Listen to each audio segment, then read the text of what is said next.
Baik, terima kasih pemirsa, masih di Damai Indonesiaku. Insya Allah akan dijawab Ustadz Kasif Her apa yang ditanyakan Pak Budi tadi, bagaimana tips dan juga motivasi agar seorang muslim memiliki etos kerja yang tinggi. Silakan Ustadz Kasif. Ya, Bapak yang saya muliakan, bicara tentang etos kerja, Pak, tadi saya sudah menjelaskan ya, orang yang menghargai waktu pasti dia tidak akan menyia-nyiakan waktunya.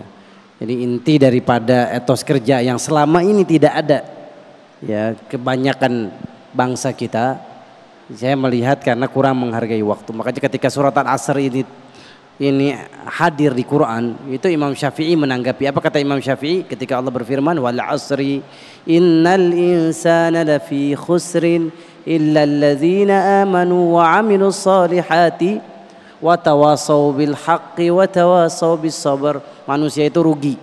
4 kelompok yang tidak akan pernah rugi, dia akan untung, bahagia dunia akhirat. Siapa itu? Yang beriman.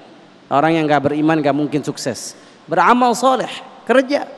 Iman harus dilandasi dengan amal. Quran selalu menggandengkan iman dengan amal. Innalladzina amanu wa amilus solihat. Ya, kenapa orang disesatkan oleh Allah Azza wa Jalla? Dia tidak punya ilmu tapi mengamalkan. Itu yang disebut dengan ghairil maghdubi alaihim waladdallin. Kemudian siapa orang yang dibenci oleh Allah, maghdub alaihim, yang punya ilmu tapi tidak mengamalkan. Islam ngajarin kita untuk etos kerja apa? Iman dan amal harus bergandengan. Bagaikan 2 sisi mata uang. Ibu punya uang 1.000 rupiah, gambarnya cuma depan, belakang nggak ada, laku nggak? Nah, begitupun iman dan amal soleh. Jadi Bapak yang dimuliakan, iman, amal. Kemudian yang ketiga apa? Dakwah. Yang keempat sabar. Sabar dalam beriman, sabar dalam beramal, sabar dalam berdakwah. 4. Kata Imam Asy-Syafi'i rahimahullah taala, "Lau ma anzalallahu fil Qur'an illa hadhihi surah lakafathum hujjatan alaihim." Kalau seandainya Allah turunkan Quran dari 114 cuma Al-Asr aja cukup sebagai hujjah buat manusia. Karena hidup kita nih di dunia ini harus diisi dengan 4 hal tadi.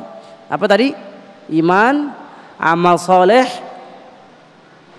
dakwah, sebar ini. Ibu udah dapat ngaji nih dari Kiai Haji Sumarno tadi, teliti sebelum membeli. Ya, ilmunya itu yang diingat apa ya? Teliti sebelum, sampaikan lagi gitu. Ya, balighu anni walau ayah, sampaikan walaupun cuma 1 ayat. Ini yang 4 aktivitas ini nih kalau kita lakukan demi Allah, kita pasti untung, kita pasti rugi. Nggak ada orang dagang maunya rugi, orang dagang maunya untung. Gimana caranya? Gunakan waktu dengan sebaik-baiknya. Orang yang gagal, lihat orang yang, mohon maaf Bu, saya ketemu udah tua, dia ada di barisan belakang majelis taklim. Apa yang dia katakan kepada saya duduk dengan seorang ulama di Masjid Quba Madinah. Dia bilang apa? Antum tahu, kata dia, Anda tahu itu yang syekh di depan itu teman SD saya katanya. Subhanallah, sekarang jadi ulama besar, jadi ulama hebat. Kemudian saya tanya, Bapak kerjanya apa? Ya, saya pedagang kaki 5 kurma di depan Masjid Quba, dia bilang. Terus saya di situ saya berpikir, subhanallahiladzim, seandainya Bapak itu belajar, waktunya digunakan menuntut ilmu dari kota ke kota, dia baca buku, dia hafal Quran, hafal hadis, dia mungkin bisa jadi ulama juga. Ya, Syekh Saleh Al-Maghamisi waktu itu kita ikut kajian. Ini menunjukkan kepada kita, Pak, kalau kita menggunakan waktu dengan benar, kita pasti sukses. Etos kerja ini kaitannya erat dengan orang yang memuliakan waktu. Baik, terima kasih Ustadz Kasif Her.